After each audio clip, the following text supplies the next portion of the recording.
I'm Jim Lutz, and a couple of months ago I was sitting around the farm with my wife one afternoon, and we were just contemplating the day's work, fighting the airport, fighting condemnation for this airport, and trying to keep our okra ranch alive. And I got a phone call from a man named Jeff Nightbird. Said he came from Hollywood. Said he just visited in Austin and had a whole group of people from Hollywood with him. They were looking for a location to shoot a movie. And he came out, they looked at the place, and they shot the movie. And they all left now, but Big Boy Medlin's here. He's one of the writers, along with Mike Ventura. And he also invented the character, Mr. Travis Redfish. And maybe he could tell us something about it. Never met the man. Oh, tell you something about Travis Redfish?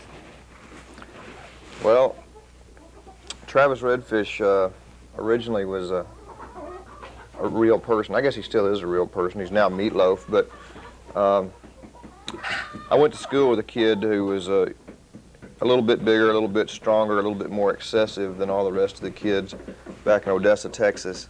And he, for some reason, I started calling him Travis Redfish. I don't know, it seemed like a good Texas name. And maybe partly because he was the first guy I ever knew who caught a redfish down the Texas Gulf Coast. And he was one of these guys who things are always happening to, mostly through no fault of his own. Certainly a guileless fellow, you know. But it started out, so Travis Redfish was a guy I knew. And then about 6, 7 years ago, I had a similar experience to what you had with the house. I was just sitting in my little one-room apartment there in, on 15th Street in Austin, Texas, and there was an office building in front of me. And one day I saw these guys moving in a bunch of desks and chairs and furniture and stuff, and so I wandered over and said, "What's going on?" And they said, "We're starting a newspaper, the Austin Sun." So I said, "Well, who's doing the sports for you?" I'd been going around for years calling myself a writer, but hadn't, you know, it's an easy title to bestow on yourself.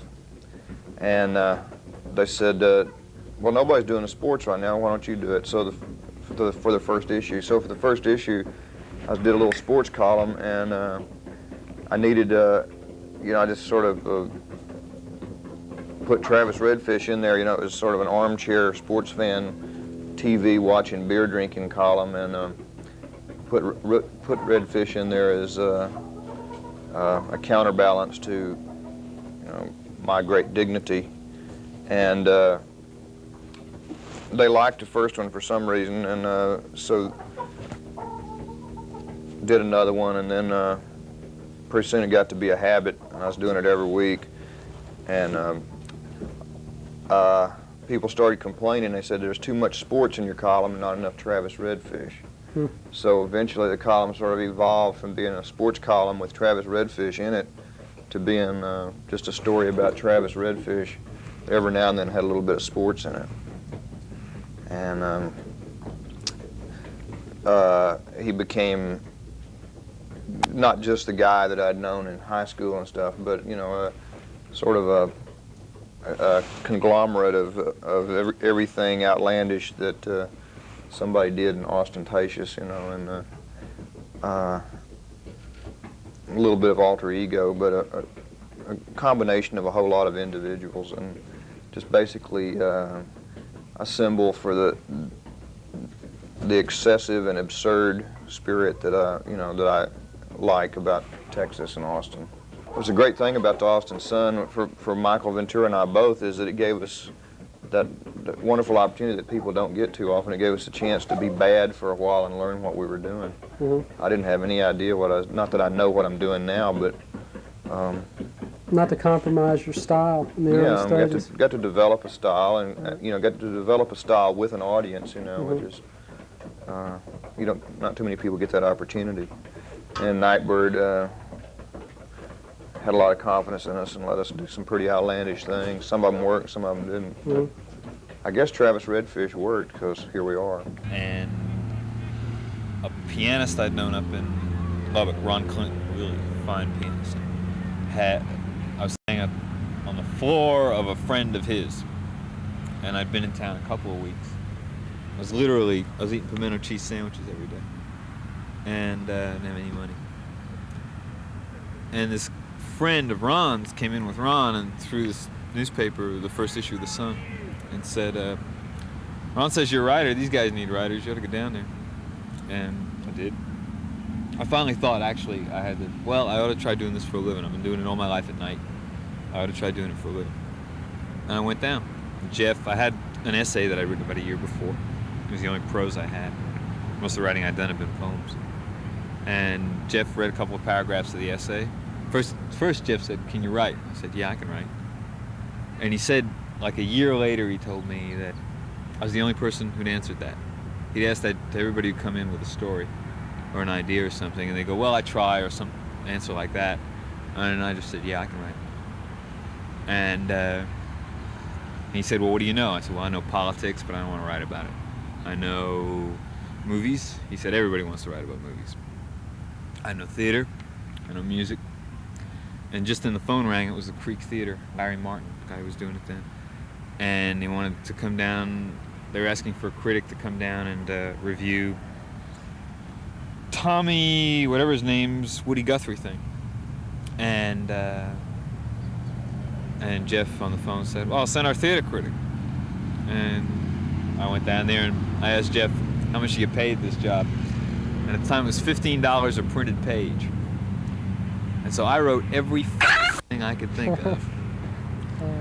Everything. Everything that entered my head I wrote down because I was just broke. I got paid $35 for that piece. And that's basically, it's real interesting because what we did with the form of writing articles on the Sun was totally different from what anybody else was doing, but we didn't know it at the time. And a lot of it just happened out of necessity. Big's non-linear form happened because Big had written on the last day and hung over and stuff, and the stuff had just come non-linearly, and he didn't have time to stick it into a form. And so boom, and it became a form. At first I was getting paid by the length. I just hit it, and I hit it for everything it was worth. And because Jeff had such a good eye, because he was such a good editor, he let us go with that. What kind of language can we use on this thing? Whatever. I can say up and things like that. And this isn't a PG. Early history. Yeah. I was born in 1945 in the Bronx of Sicilian American parents. I really was raised more Sicilian than anything else, and that's out here that doesn't mean that much. But if I said I was an Apache, people would go, "Oh, he's an Apache," and they'd understand certain kind of behavior goes with that, is ingrained, and Sicilian has a lot of similar qualities. I don't mean like it's Apache, but certain kind of behavior is ingrained, a sense of privacy, a sense of separating public and private life, a sense of toughness, or an ideal of it anyway. How do you mean toughness? I mean, you define that. Sicilians are vicious. That's tough.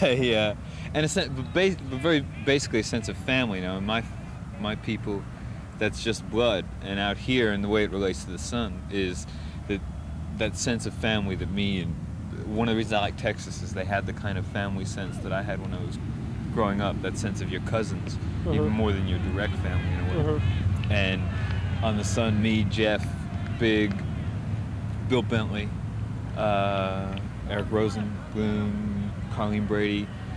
There's a lot of basic ways that we stuck together, and that meant a great deal. I got out of Odessa High School in '63, and I went over to, I'd never been any place. I went over to Europe, and just kind of bumming around and doing odd jobs, and I was in Paris. The first time I'd ever been in Paris. It was a real thrill, and just 18-year-old punk out of Odessa, Texas, walking down the street there, and these newspaper guys were hawking the International Herald Tribune. They were saying, 5,000 Americans sent to Viet Nam, and so many, be drafted. 50,000 more would be drafted this year, and that scared me. So I came back and enrolled in the University of Texas in '64. So I was here It didn't do me any good because in '68 I got drafted anyway when I graduated. Got drafted out of the Peace Corps. And I joined the Peace Corps and just gone into training to go to Afghanistan. But, you know, most draft boards, it was a deferment, Peace Corps was. But in Odessa, Texas, they thought the Peace Corps was a communist plot, you know, a communist front. Little did they know it was a CIA front, you know. So if they'd have known that, they'd have been glad for me to join. Well, I was wounded in Vietnam. I was only over there about 4.5 months, and I got hit, and then I got sent back to get the $1 million wound, you know, not bad enough to really bother me too much, although I can't play the piano. And had you played before? No, I hadn't, but I was just about to learn, you know. And kept me out of the NBA. Okay, I was born and then I grew up in places where you paid the cockroaches rent, and terrible, awful places. And I had enough of that and I left home when I was 13, which was about a year after I realized that all I ever wanted to do was write. I only wanted to do 2 things. I wanted to write and I wanted to hit the road. And, so by the age of 12, you knew you wanted to write then? Oh, yeah. My mother taught me to read when I was 4. I never did anything in school. I never got any marks or anything, but I always read. And it saved my life. You know, I knew there was a world out there. Something people don't understand about slums is those little kids, they just know the street and they know television. Television isn't real. Everybody's 3 inches high. Right. You know, and they know the streets. They literally don't know there's a world out there. There's a beautiful movie called The Cool World by Shirley Clark. A girl lives in East Harlem, and she wants to see the sea. And she doesn't know that that subway she takes every day to school, if she just rides it to the end, she can see the sea. She has no concept of it. And that's really what growing up in a slum is like. That's why it's a slum. And not the fact of shitty, you know, facilities. You were in an infantry outfit maybe? Or? 101st Airborne, Screaming Eagles. So you were drafted, but you didn't have to go on the airborne, did you? Yeah, I never did airborne training. I was drafted and went into, you know, did my basic training at Fort Bliss, and then they sent me to Fort Gordon, Georgia to learn to be an MP. And I never had wanted to be a cop, and so, you know, I kind of rebelled against that. They said the first day they said, you know, this is the elite of the United States Army, and if anybody doesn't want to be here, they shouldn't be, you know. And so I said, I don't. And phone call, hold on a second. All right. Telephone break. How do I look? You know, I did save everyone from the Chinese threat, the yellow peril. Incredible. If it wasn't for me right now, everyone here would be speaking Chinese. No kidding. That is really amazing. Sort of the hippie John Wayne, I guess. Started working for a living, and I worked for a living for a long time, about 8 years, 9 to 5. Here and there, New York, upstate New York, Maine, Vermont, Boston, New York again, all around, and California. Different jobs? Yeah. Different occupations? Everything from a transcriber of tapes to a vacuum cleaner salesman. And it wasn't like a middle-class kid going out and doing this kind of thing to get experience or after college or something. Yeah. I never expected to do anything but work for a living. And I never wanted to do anything but write. I never wanted to get a job that would take too much of myself to be able to write at night. And so the manual jobs were what I did. I didn't have the education or the training to get anything else, and or to be given anything else. All my front teeth were rotten. You don't go in for responsible jobs when you have all rotten front teeth. They don't talk to you. And that's what I'm trying to say is that and this has become sort of a sore point with me now. That poverty, it wasn't opposed. It was real. It was very funky. It was surviving. I never thought of surviving any other way. I didn't know any writers, almost any writers. I didn't know artists. I just knew the people I knew, and we were all doing that. And I was writing at night. And that was life for a long time. So they had what they call the zoo, which was this one whole barracks that was just guys that they wouldn't, you know, for some reason or another, they wouldn't let be MPs. And I kept noticing that in the zoo, every week orders would come in for 50, 60 guys, and about 95% of that would be for clerical school, which is where I thought I should spend the war, and if I had to be in uniform. So that was one reason I was real adamant about getting out. I thought for sure, you know, a college degree and everything, I could avoid infantry or something. So I got over there in the zoo finally, and when our orders came in, there were 60 of us, and 58 went to clerical school, and me and a 17-year-old kid with a 6th grade education went to combat infantry. So I wound up in Tigerland and then did my combat infantry training, and then get sent over, and out of about, you know, whatever it was in our plane, 300 or 400 guys that landed, 2 of us wound up getting stuck in the 101st Airborne. So I wasn't on a very good roll then, you know. I mean, a lot of snake eyes were coming up in those days. Right. It was my own fault, you know. I mean, I didn't have any business being over there in those people's country, though, anyway. Well, then I just naturally gravitated back to Austin, and then I started driving a beer truck. And that was the best job I've ever had. It was a great job. I drove the beer truck for 2 years, and you know, it's wonderful because you get to, you know, every bartender and every waitress in town. You can drink free everywhere and don't have to pay a cover charge, and all, you know, it's great. I loved it. Plus, you get to take a lot of beer. That's how Travis got into it, huh? So that's how, yeah, we've got, you know, so Travis Redfish is set in this, you know, he and B.B. Muldoon have their beer truck, their Shiner beer. And that sexuality and relationships article is the one that did it for me. It's the one with the line, never say I love you and what you mean is good morning. And that's when we really started getting encouraged with the Sun, too, because one day Ed Gwynn, who was doing ads for us then in distribution, came in at that issue, and he said, I'm really starting to believe in this paper. I went to this diner, and this waitress, you know, delivering the papers, and this waitress gave me coffee, and she said, you work for the Sun, right? I said, yeah. And she said, well, that article last week, I woke up this morning, and I turned to my husband, and I said, good morning. And that's when we knew we were hitting it. You know, there were people out there.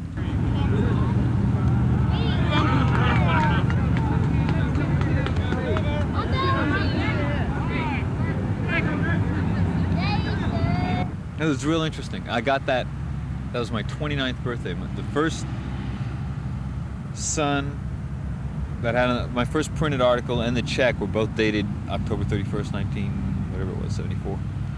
And then 5 years later, the day I came down here, and they're filming a movie in Soap Creek. And Roadie, which you co-wrote with Big Boy. How'd that come about? The way Big Boy and I started writing movies had its beginning in the Sun. When I was writing for the Sun, I got a call from Presidio Theaters one day, and they said, and they were the people bringing the good movies, to, at least not the good movies, the rare movies, to Austin. They had a lot of guts, and I suppose still do. I got a call, and they said, we got this guy Zalman King on our hands for 3 days.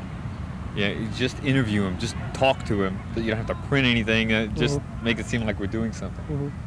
So I liked them, and I'd heard the name Zalman King. I'd read about him in a Harlan Ellison critique of some TV show, and Ellison had dug him. And so I said, okay, I'll meet you at Casita Jorge's, I'll talk to him. And so we met, and I said, I don't know your work. He said, well, there isn't much to know. I said, I haven't seen the film. He said, it's a dog. I wanted to come down here and see Austin, so I used this junket thing. So he started, he's a scriptwriter, he started basically more than an actor, he started talking about scripts. And I really liked his ideas, and we got along, and I said, I'll show you around Austin tonight. I'll show you real Austin. Took him to Uranium Savages, all that. He said, if you're ever in LA, call me up. Well, I don't know how much later it was, but after the Free Press Titanic. It was bizarre. Ventura and Nightbird and I were all out in L.A. and the paper. We'd gone out there to work on the L.A. Free Press, and it folded. And it was owned by Larry Flint, right? And papers have a way of folding around me. I hope movie companies don't. But first thing I did the Super Bowl. The Dallas Denver Super Bowl. I did a story on that for him before I ever moved out there. Then I moved out. I don't know, I must have done 6 stories or something, and then it was, you know, that's all it took, and shut it down. Michael's also writing. And Michael was doing the entire, you know, film department. I mean, he was doing all the reviews, seeing, you know, he was going like 5 movies a day and stuff. That's why he's so warped now, probably. But so, you know, we were through with that, and I was, you know, going, God, you know, I mean, I had 3 months of going away parties in Austin, you know, and here I was already out of work, you know, 6 weeks later, and dead broke, you know, and you know, Ventura and Nightbird and Ginger Varney and I were all in a house, and we had like one weekend, you know, we had like $27 between the 4 of us, you know, and it was, you know, rice and red beans, and which ain't bad, you know, but it gets a little monotonous. And you know, I was trying to figure out how I was going to get back to Texas for the John Wesley Hardin birthday party, which is, you know, me and some of my friends do every year, and this year was the 15th annual. So this was going to be the 14th annual John Wesley Hardin birthday party, and I was walking around down in Venice, around the beach, and I run into Zalman, and he'd read The Sun and stuff, and we started talking, and went and had a couple of drinks, and I said, yeah, I really need to get back to the John Wesley Hardin birthday party. He says, John Wesley Hardin, you know, who's that? I told him a little bit of the story about John Wesley Hardin, you know, who was the baddest of the Texas badasses. You know, he was you know, a product of the Reconstruction era, and it, you know, had to go on the run when he was 15 years old because he killed a guy, and they were, you know, his father, who was a Methodist minister, said, well, you got to run because the way the law was at the time, you know, vigilantes and all the different agencies that were set up by the carpetbaggers and the scallywags, you know, and that they would just hang him, you know, on the spot. He wouldn't get a trial or anything. So the kid takes off running, and eventually he killed 44 men, you know. But when they finally arrested him for killing a deputy sheriff, he was too popular to hang, and so they sent him to prison for 16 years. And while he was in prison, he wrote his autobiography and became a lawyer, obtained his law degree. And so you can read about his own account of all 44 killings and stuff. We all got real interested in it. So I'm telling Zalman this story and about this guy, and after he gets out of jail, he goes to El Paso and practice law. I mean, it's kind of strange, a guy who killed 44 men wants to practice the law. And eventually he gets killed because the sheriff's son breaks into Hardin's woman's apartment and tried to rape her. He's drunk, and she takes his pistol away from him and pistol whips him and throws him out in the street. And he goes staggering over to the sheriff's office, and the sheriff realizes that when Hardin finds out about it, he'll kill his son. So he goes over to the door of the Acme Saloon where Hardin was drinking and shoots Hardin in the back of the head, you know.